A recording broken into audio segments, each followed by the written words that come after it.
I'm your host, Danielle Dublin, and in this segment, we're so excited to talk about how technology can be more inclusive for everybody.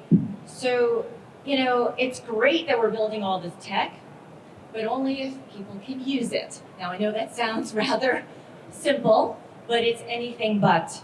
As we know, William Gibson, from The Economist, famously said 20 years ago, "The future is here, it's just not evenly distributed." Okay, so that was 20 years ago. It's as true today in 2024 as it was back then. In fact, 22 million Americans do not have access to broadband. So think about that. They particularly skew older demographic who are choosing to age at home, which is great, but they need tech services to make that journey better.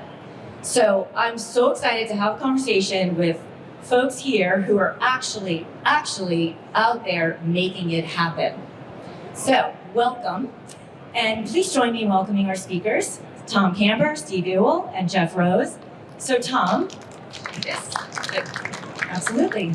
All right, so Tom, you're from Older Adult Technology Services, or OATS as we like to say. Tell us about what does OATS do, and tell us a little bit about the state of the union when it comes to tech adoption, tech availability. Thank you, Danielle, and thanks to everybody for participating here. I started a nonprofit 20 years ago. It's actually our 20th anniversary. Congratulations. And we're so busy helping people get online that we haven't planned the party yet, but we're gonna do something. You're in Vegas. But 20 years ago, we were working on this question of what's happening with older adults who so often are not connecting to technology. It's not that they don't adopt, but they often are in the later adopter part of the curve. And there was a real question about how do you close that gap and make it more equitable, make it more inclusive. And we found that there are a variety of different challenges, but we could build a whole social mission around creating community-based training and creating online services for older adults to be using, not just learning the technology, but actually deploying it. So what we learned is, the real exciting part is that while the technology revolution is going on, we're also undergoing a longevity revolution. And so we're adding all of these years to the human lifespan and to the human health span. And so people are increasingly able to use technology to make those later years more successful, more active, and more independent. And so my nonprofit, Older Adults Technology Services, has been providing free classes all over the United States for the last 20 years. Last year we worked with 550,000 visitors to the programs, and we are an affiliate of AARP now, and they're partnering with us to make sure that we can reach people in all 50 states and advocate for effective programming so that older people can really use all these technology devices and make the most out of them. Beautiful. Now, do older adults have access to all this technology? What are you finding out there? Well, there are all these demographic patterns, of course. So, financial wherewithal is a big piece of the puzzle. And so for people that are lower income, and many older adults are on fixed incomes, they're more cautious about investing in a new technology platform or purchasing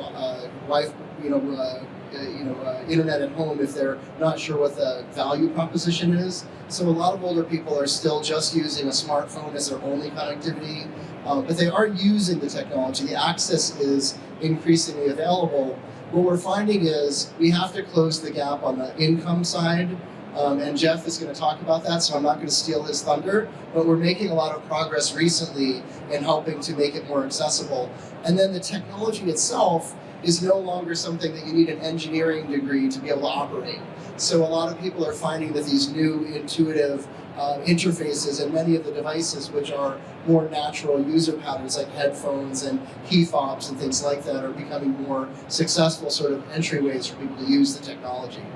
Love it. So technology is a great segue to Steve. So Steve from the Consumer Technology Association Foundation here at CES. So Steve, how is the industry responding to this huge and growing demand? Yeah, absolutely. So yeah, as you mentioned, I'm with the Consumer Technology Association Foundation. We are the charitable foundation that's affiliated with CTA, the group behind CES. So we're thrilled to see so many incredible people here at CES and so many incredible technologies. And our entire focus is on the technology that can help older adults and people with disabilities. we've seen an incredible trend towards greater adoption. When we launched our foundation about 12 years ago, there were absolutely technologies here at CES focused on the aging market, but it was one kind of piece of the show. What we've seen over the last decade plus is an increased recognition of the demographic changes that Tom was going into, and the increased opportunity for these technologies to really improve the lives of older adults and people with disabilities across the country and really around the world. Certainly this year, AI is everywhere. That is the conversation du jour of CES. You're going to see a ton of products talking about different aspects of AI. AI is not new though. I mean, we've certainly seen machine learning and other aspects of AI that are going into your smart homes, allowing your house, your environment, other technologies to adapt to you versus you adapting to those technologies. And that allows you to control your environment. It allows you to control how you want to interface with your different products. So we're seeing an incredible trend of technology, and I'm excited to be here and have a good conversation about it. Love it. And actually, if you guys want to come back tomorrow, we have a conversation with Gina Bake from Amazon and how Alexa is being used to control your environment. So I love that idea of that self-agency being at home and have the technology just kind of be ambient in a way that feels very comfortable and natural. And you know, here we are at the AgeTech Collaborative. We actually thought long and hard about the term AgeTech because to your point, Steve, like there's a lot of technology that's very specific for aging, but a lot of technology isn't necessarily, you don't even think of it unless like you're more aware that it could be helpful. And so, Jeff, you're in the field working with older adults. Help us understand, what are they asking for? What do they need? What are you learning?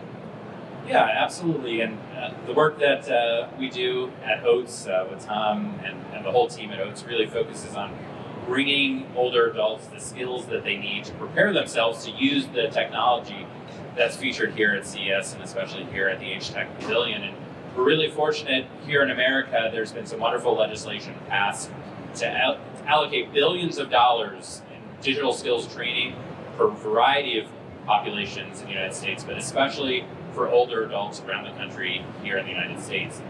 And that's going to be foundational digital skills that will help bring older adults the knowledge they need to adopt these technologies to then hopefully improve their lives, improve the quality of their lives, and be able to engage socially, engage with the government, engage with health and wellness, and a variety of different areas that can help improve themselves and hopefully help them age well.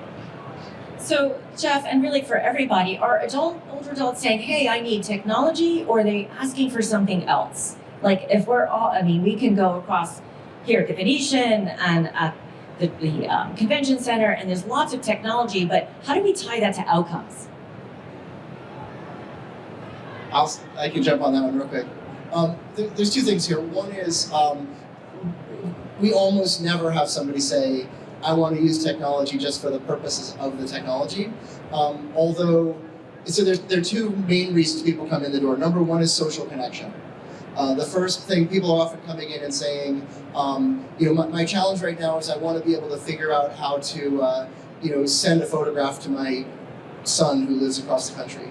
And it's a technology question, but it's really a social question, right? It's about building that communication with your family member. About 1 out of every 5 older adults is clinically isolated. AARP has done all this really powerful research looking at the challenges that older people have around being disconnected. And of course, technology is the ultimate connector. So it's not just the Wi-Fi and the cellular connections and the home internet, but it's also a device that is interoperable enough that you can really work with people on it. So mainstream devices, the Alexa, the smartphones, the tablets, Chromebooks, a lot of the consumer electronic devices are those connectors. And the other really strong user profile for older people is in the health space. Older adults are really facing a real retooling of their physical fitness challenges, because it used to be, if your life expectancy was 65 and you were already 60, they weren't so worried about taking care of yourself, right? Now, if you make it to 60 today in the United States, your life expectancy is 85.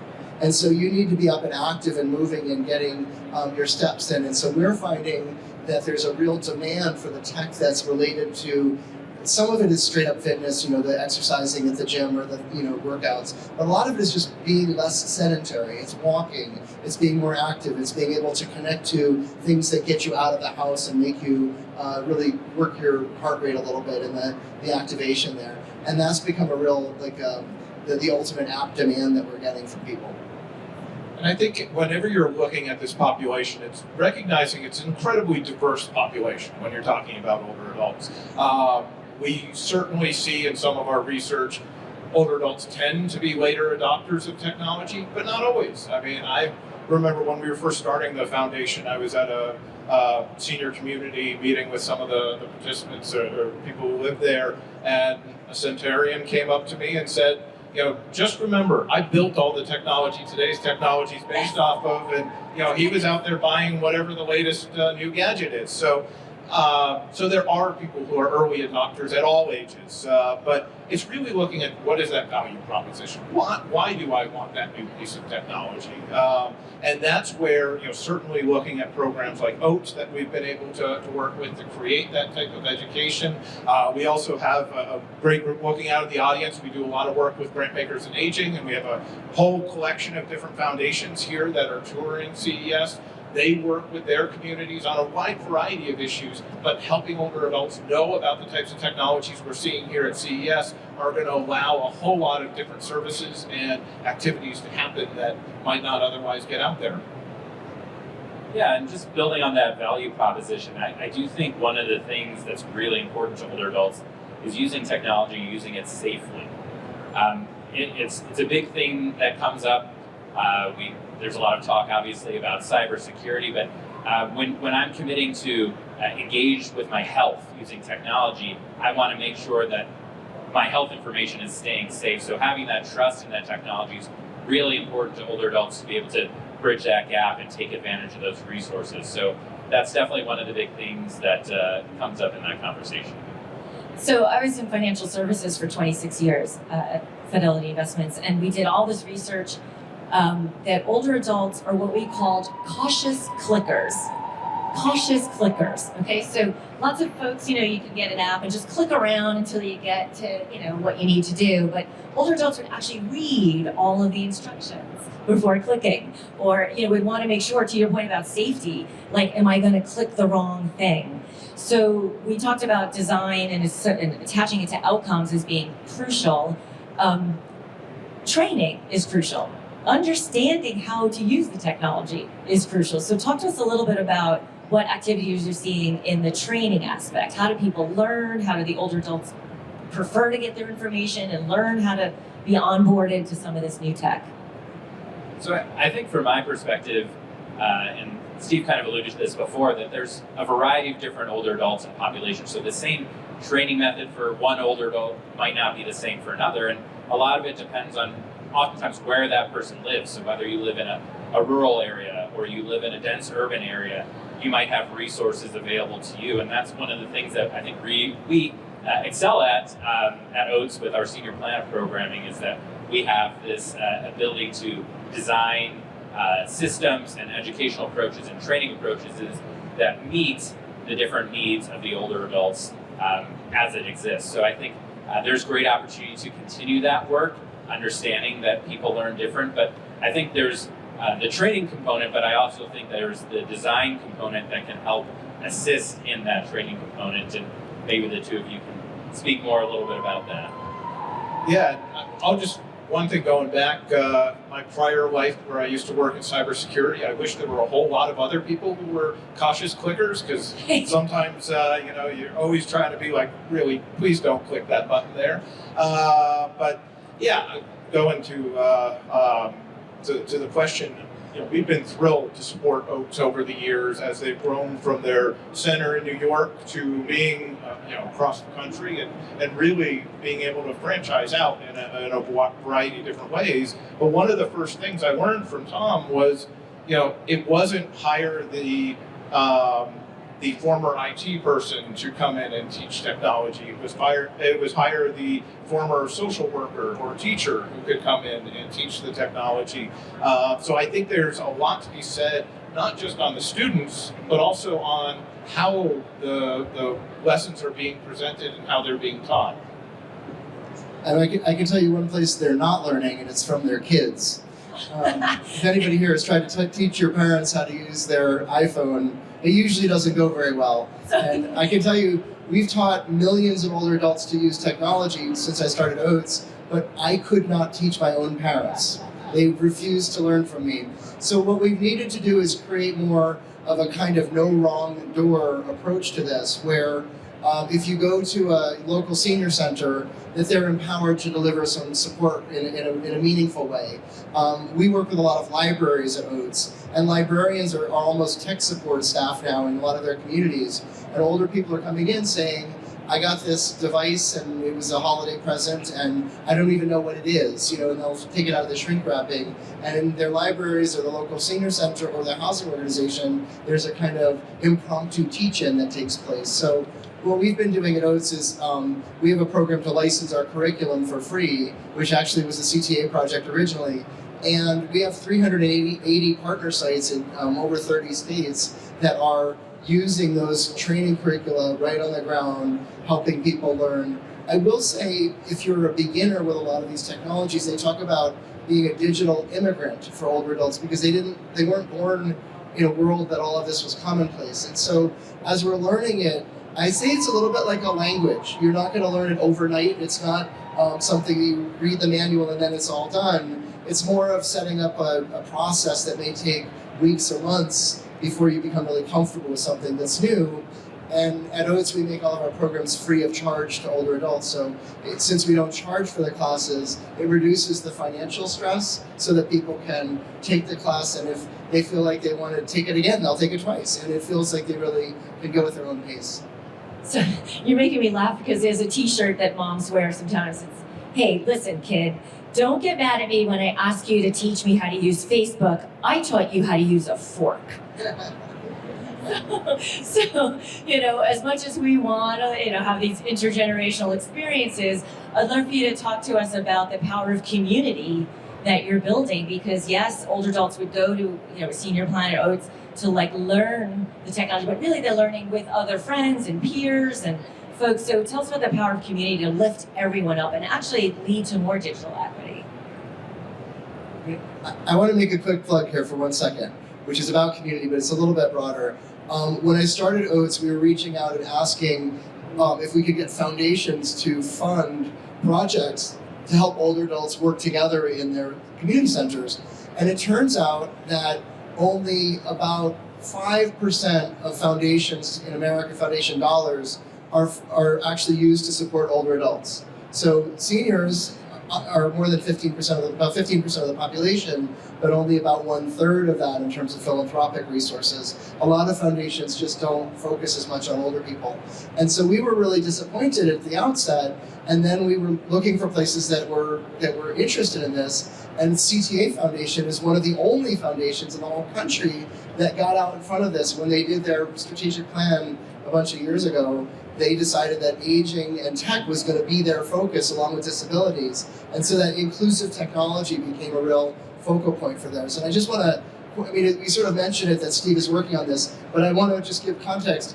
Almost no one else is doing that. And it's really important that CTA and that CES is an environment that has that extra effort to be inclusive. And that's a form of community. All right, so let's just do a little shout out then for CTA for being a really amazing pioneer in that. It really helps. I appreciate that, and actually I think the number is like 2% actually, and Lindsay might be able to correct me on that, but the good news is there are, as I was mentioning, there's several foundations here in the room that are doing this work now, and we're building that network, building that community of foundations that are able to do more of this work, because it does, this is not something that any one organization is going to solve. So by bringing together funders, by bringing together the industry, by bringing together the senior service organizations, by bringing together kind of everyone that touches the various aspects of aging, we're going to be able to deliver better services out here. But it's also finding that, where are those touch points on the ground that really delivers the community to the older adults we're trying to reach. So Tom mentioned his work with the library systems and other programs like that. One of the other programs we've been doing is we're doing some work with the Village Network. So we've been partnered with a village out in the Denver, Colorado area, Little Help, on piloting how they can deliver technology solutions to their community with the goal to share that with more villages across the country. Now, if you've seen one village, you've seen one village, but we really see this as an opportunity to help build on those communities to reach a greater number of older adults that otherwise often fall through the cracks. Yeah, and just building on that, it's really about meeting older adults where they are. When we talk about the different kinds of older adults, the different situations that people find themselves in, where people are comfortable learning and engaging with others might not be the place that you think it is. And it might not be that senior center. Maybe it is a library. Maybe it is a local community group that they belong to. So there's lots of opportunities for people to engage and learn in the communities in which they belong, in the communities in which they feel comfortable, and then the communities in which they learn. And the best part about being a part of that community is people can learn from each other, which is the powerful way that a lot of older adults can learn, is by engaging with their peers on different topics, and also learning from their peers who might have different skills than they do. So I think that's one of the really powerful pieces of community. I want to add one more point to this, which is the community of people that are speaking a common actual language. So when we started doing our work at OATS, we very quickly realized that there's a real demand for Spanish speakers in the United States to be learning technology in Spanish. We found that when we were translating our curriculum, we spent a lot of time writing a curriculum book, and then you have to translate it into Spanish, which takes a little bit of time and effort. And then we would go out and people would want the Spanish book and the English book, because they were learning the technology in the Spanish book, but they were learning English with the English book. As they were learning the language, they were also picking up all of the words and getting bilingual at the same time. And then about 2 years ago, we launched our first ever Chinese language Mandarin classes online and also in person. And I think we have the most extensive curriculum now in Chinese as well. And we have thousands of people that are taking the courses in Chinese. And there's a huge amount of, I think, untapped demand in terms of building technology inclusiveness in the United States that's really reaching across the multilingual populations and really serving people in the languages that they're most comfortable. Well, and also we're seeing from the caregiver population, most caregivers may not be necessarily English as the primary language, and so to help bridge the communication gap as well, you talk about where learning is happening. Sometimes it's the caregiver trying to teach the older adult, or the caregiver themselves needs to learn how to use the technology in the home. So we're getting close to time, but I could talk to you guys forever. I know, didn't that go fast? I know. So we've got 25,000 innovators here at CES, and I'm sure everybody is eager to understand how the technology that they're building, that they're working on, can kind of plug into this beautiful training network. How do people get involved? What's a qualified lead for you? How does something go from a technology to part of your curriculum and things that you're teaching in the field?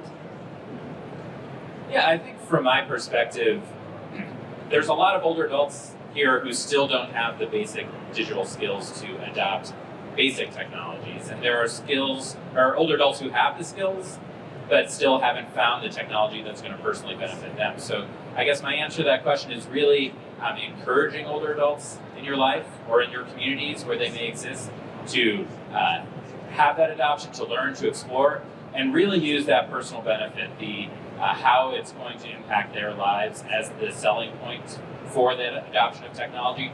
So whether that's to improve their health, to get them out of social isolation, or to connect socially with friends and family. I think that's really important, is understanding it's not about learning the technology, but it's learning about how it's going to benefit them in the space of acquiring the digital skills to be able to do that. I would just say there's kind of 3 quick ways if you want to get involved and get started. The first thing I would do is I would walk over here to the AgeTech Collaborative and start talking to the people that are working on these really innovative devices and products and services. AARP has been actually scouring the whole country and even the globe, looking for some of the most promising technology providers that are really doing things that are relevant for older users. So I was just looking at Lotus there earlier today that has a doorbell device that actually, I was working with a woman who's 96 years old in Manhattan, and she needed something that could press her doorbell, and I couldn't find a solution for it. And I just looked at the Lotus doorbell, which actually is mechanical, which is a perfect solution to what my friend Muriel needs. So I think understanding what AgeTech Collaborative is doing around building a lot of that innovation network here, they're really involved and they're really open to talking to people about their building a sort of an ecosystem of different tech companies to get people talking about how do we serve the older adult market, the 50+ market for them.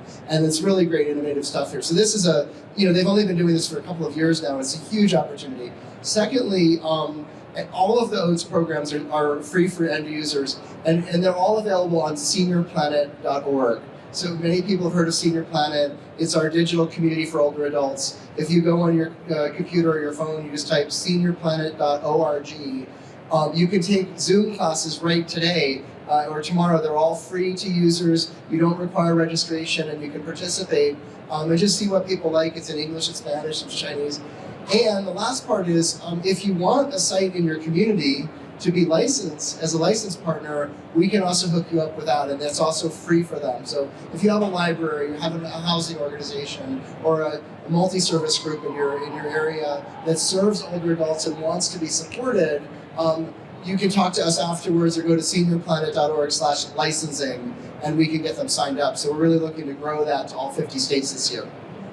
And Jeff, you started off by talking about this once-in-a-generation lifetime. I want to return to the amount of money that the U.S. government is making available to really accelerate this. And I'm assuming part of it was like the pandemic that said, we've got to get all the senior living facilities kind of up-leveled with tech and, to accommodate telehealth and so forth. There's so many people that had to go home and learn, but they didn't necessarily have access to internet. So help us understand what's the motivation at the top level and what are the shovel-ready projects that people can show up with that would get funded? Sure. So through the NTIA here in the United States, they're allocating about $45 billion in broadband infrastructure to connect what they call community anchor institutions with the internet, which is obviously an essential first step to be able to give digital skills training. And then the United States government is also committing $2.75 billion across all 50 states, Washington, D.C., and Puerto Rico, to bring these digital skills training to these covered populations, of which include older adults. So really, we'll call the shovel-ready projects. In fact, this year, each state in the United States is putting together a digital equity plan, which means they are providing these outcomes, which we've so talked about, that they want older adults to adopt technology so they can have that benefit in their lives. So here in 2024, we're going to see this money start flowing into the end of this year and early next year to bring those skills trainings directly to older adults. And hopefully with those skills in hand, they'll be able to take advantage of some of the wonderful technologies featured here at CES. Can I call out just one addition? There's a program to provide affordable internet now called the Affordable Connectivity Program that AARP has been really active in advocating for. And there are millions of people over the age of 60 now who are signed up for that program. It's available for anybody who's low income. But it turns out that older adults are really, really subscribing in large numbers. And so the subsidy program for broadband subsidies, the state programs that we've been working with AARP to help shape them and make them more age-friendly, 10 years ago, none of that existed. It's completely new. And for the first time, we really have actual federal investment in bringing people online. So all of these technology devices out here will be connectable in a much higher level. And the older adult market that has really been a little bit behind in terms of the saturation or the penetration that we're trying to get to, this is really the time to get those, kind of close that loop there. In the next year, you'll be hearing a lot more about this digital equity work that's happening around the country. And so Steve, then I would turn to you as almost the final word, given that you were one of the OG funders for this work, for aging and ability. What are you looking forward to next? What are going to be the qualified leads that get you excited to fund the next generation of programs for older adults? Yeah, that's a big question. There's a lot. One, I'm always excited to see the number of innovators that I run into here at CES that, just come up to me and say, I have a new idea in the age tech space. And, a lot of the times they're not companies I'm aware of, and it's amazing to see how much that's increased. It's also amazing to see how many more investors we're seeing in the AgeTech space. This was something, several years ago, I mean, companies would come to me and ask, oh, who's investing in this space? And I'd have to be like, well, there's kind of one or two, but yeah, now, like, I turn a corner here and someone's like, hey, I just launched a new investment fund. So I think there's a lot of excitement there. For us, from the foundation perspective, we are looking for what are the best nonprofit organizations that are going to use technology to really improve the lives of older adults, whether it's at work, at home, or at play. So it's a very broad base that we're looking at, but we want something that can use those technologies and scale those technologies and really address kind of the three-legged stool of having access to the hardware, having access to the broadband, and then having access to the education and training to make those devices useful and continue to be used. So we are in the middle of working with an incredible group of grant recipients now and constantly meeting new organizations. So if people are interested in learning more about the work of the CTA Foundation, they can go to ctafoundation.tech and learn about what we're doing. Reach out to me. I'd love to talk to you, whatever you're doing in this space. There's also opportunities to get involved. Certainly, we love to see all the work that AARP is doing, all the work that OATS is doing in this space. It really raises the level, and we have a lot of great content as well this week at CES from panels, certainly here at the AARP booth. We got panels over in kind of some of the official CES sessions. We've got our health tech pitch contest this afternoon at 2. We're going to have a ton of age-related technologies. I know you all have your AgeTech After Dark tonight as well. So I think there should be some really exciting programming, and I encourage people to get involved. Go to those programs, learn about who else is doing this work and where you can best plug in, because it's not just being a age tech company, it's being a general consumer technology that can make a massive difference to older adults as well. Yeah, we like to say that innovators love to change the world. And when you look at the fastest growing demographic across the world, it's the 60 plus, 80 plus, 100 plus, right? And so I love that you said if you get to 60, Tom, you're going to get to 85. So I just turned 60, so I love hearing that. Okay, I intend to be back for 25 more CESs, but at least. So I actually said that was going to be the last word, but it actually sparked another. So if you guys have like another minute or so, I would love to talk about creating the future that we want to live in. And one of the things that we started a couple of years ago was the Founders Over 55 Club, because as we're learning, entrepreneurship is not just for the 20-year-olds out of Silicon Valley, which we love. Like the most successful entrepreneurs are in their 50s and 50s, 40s and 50s. And so if you all are out here saying, wait, there's an age tech technology or innovation that I want to build, well, then go build it and become a startup founder. We'll take care of you at the collaborative. But you guys are like kind of starting a program, right? Or you're investing a little bit and figuring out like older entrepreneurs as a way to just stay involved. Absolutely. The statistics are really clear that a lot of entrepreneurship is driven by older founders, and they're in many cases, they've reached the maturation in their industry, they've developed a lot of expertise, and they've come up with that great idea that they've been ready to launch. A few years ago, we started a program called Startup at Senior Planet, which is a 10-week course on learning the tech skills associated with getting business off the ground. And it was interesting. We really learned that the range of ideas that people were working on, some of them were very high tech and very high concept around working with large medical institutions and payers to really build bigger businesses. But others were much smaller scale. They were passion projects. And we found that a lot of older people the patterns of entrepreneurship are a little bit different. There was a woman named Madeline Rich who was living in Harlem. She's a cancer survivor. And she was in her 80s, and she started taking our classes on entrepreneurship. I remember she pulled me aside one day at the center and said, "I'm having trouble with the JavaScripting on my website. Can you help me?"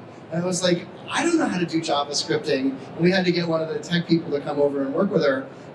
But she was able to earn enough money on her project selling knitwear that she was making, that she took herself on a cruise to the Bahamas, and she took her best friend along as well for free because she was able to generate the income from it. So it can really be, sort of however the people make it, but I think the older adult entrepreneurship space is really a promising area.